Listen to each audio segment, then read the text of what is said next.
iPhone H camera လေးလုံးဟာရှိလာတယ်နင်းကွေးဥရမလေးလုံးရှိလို့ဟန်စားတာပါရှင်မင်းတို့စီမှာ iPhone လို့ကိုနဲ့မဟုတ်ဘဲနဲ့ OS လို့ကိုနဲ့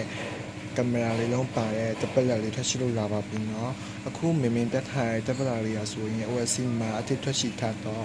OAB လေးဖြစ်ပါတယ်เนาะဒီကောင်လေးကိုမင်းကတော့ချက်ကကတော့အတွက်အထူးလက်ဆောင်လေးတစ်ခုတော့မင်းစီစဉ်ထားပါတယ်เนาะဘယ်လိုမျိုးလဲဆိုတော့အခုမင်းပြထားတဲ့ဗီဒီယိုလေးကိုအတက်လေးပေး copy link လေး3ကတို့မဟုတ်5ကယူအပေါင်းလေးနှိပ်ခဲ့ပြီးကြရင် comment မှာဒီကနေ30ထိကကာတို့ကြိုက်တဲ့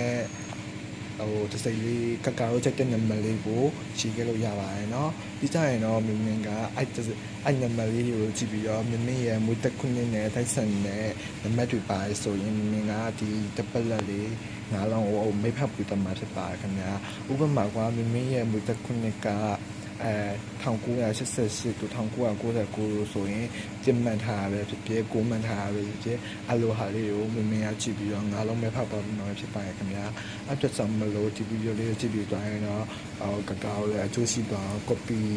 ရင်းလေးရှုပြီးတော့ comment မှာနံပါတ်လေးရှိသွားကြတော့မင်းကတကယ်မဖောက်ပေးမှာဖြစ်တဲ့အတွက်ကြောင့်မလို့ဒီချာလေးမှန်ခဲ့ပါနော်